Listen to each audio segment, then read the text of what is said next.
안녕하십니까? 오늘은 잠언 1장의 내용을 중심으로 말씀을 나누고자 합니다. 먼저 잠언 1장 7절을 보겠습니다. 주님을 경외하는 것이 지식의 근본이거늘 어리석은 사람은 지혜와 훈계를 멸시한다. 이렇게 기록되어 있습니다. 이 말씀은 잠언 전체를 관통하는 핵심 주제입니다. 잠언이란 말은 짧은 교훈을 뜻합니다. 격언이나 속담이라는 뜻도 포함됩니다. 그러니까 잠언은 삶의 교훈이 되는 짧은 격언들의 모음이라고 이해하시면 되겠습니다.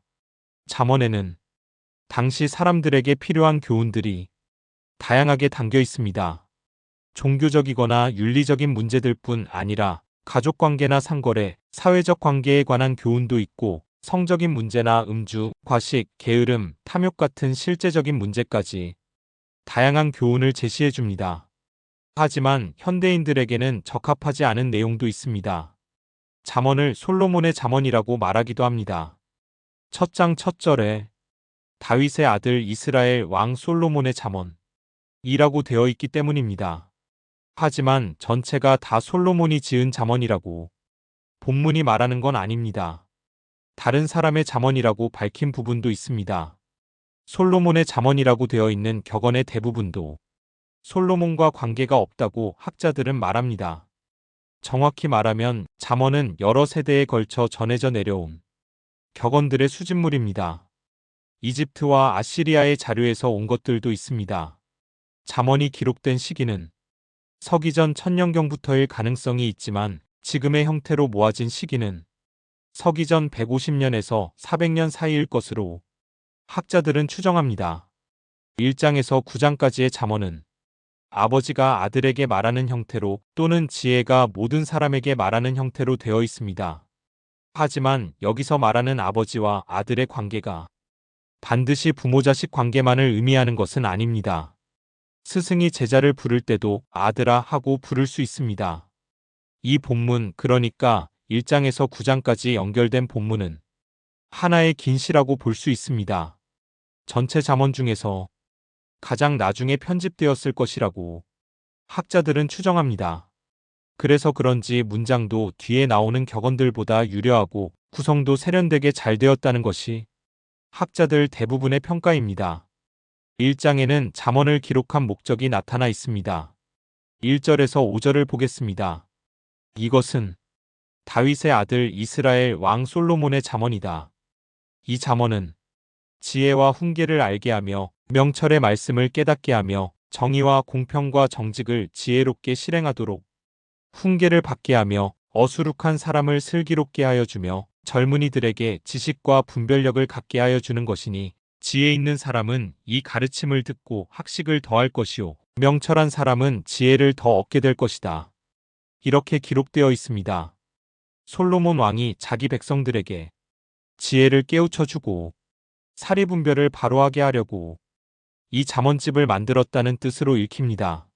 마치 세종대왕이 백성들이 읽고 쓰기에 편하게 하려고 한글을 만들었노라고 선포한 훈민정음의 창제문과 흡사한 느낌입니다.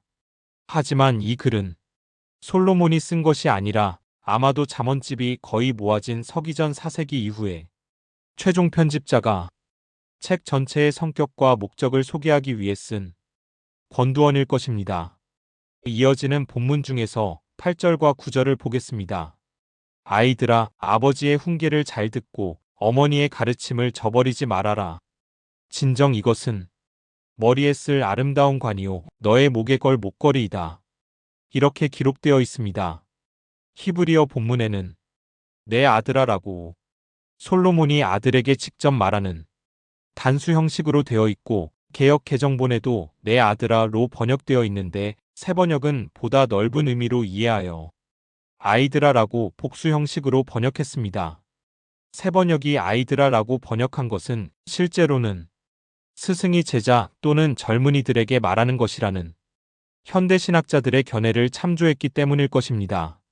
이어지는 본문에는 하나님을 두려워하지 않고 악한 꾀를 쫓아 사는 사람들은 필연코 멸망의 길을 걷게 될 테니 절대로 그들의 속삭임을 따라서는 안 된다는 가르침이 이어집니다. 20절에서 24절도 보겠습니다. 지혜가 길거리에서 부르며 광장에서 그 소리를 높이며 시끄러운 길머리에서 외치며 성문 어귀와 성 안에서 말을 전한다. 어수룩한 사람들아, 언제까지 어수룩한 것을 좋아하려느냐? 비웃는 사람들아, 언제까지 비웃기를 즐기려느냐? 미련한 사람들아, 언제까지 지식을 미워하려느냐? 너희는 내 책망을 듣고 돌아서거라. 보아라, 내가 내 영을 너희에게 보여주고 내 말을 깨닫게 해주겠다. 그러나 너희는 내가 불러도 들으려고 하지 않고 내가 손을 내밀어도 거들떠보려고도 하지 않았다. 이렇게 기록되어 있습니다. 이 본문에서는 지혜가 사람으로 인격화되어 말하고 있습니다. 어리석은 사람을 돌이켜 깨달음을 주려고 불렀는데 새겨듣지 못하고 외면하여 여전히 악한 삶에서 돌이키지 못하는 것을 안타까워하는 글입니다. 인격화된 지혜가 스스로 말하는 형식의 글은 이 본문 이외에도 여러 차례 나타납니다. 지혜는 단순한 지식이 아니라 우리의 삶 가운데서 끊임없이 우리를 부르고 이끄시는 하나님의 음성이라는 저자의 의도를 나타내는 표현이 되겠습니다. 오늘은 여기까지 하겠습니다. 고맙습니다.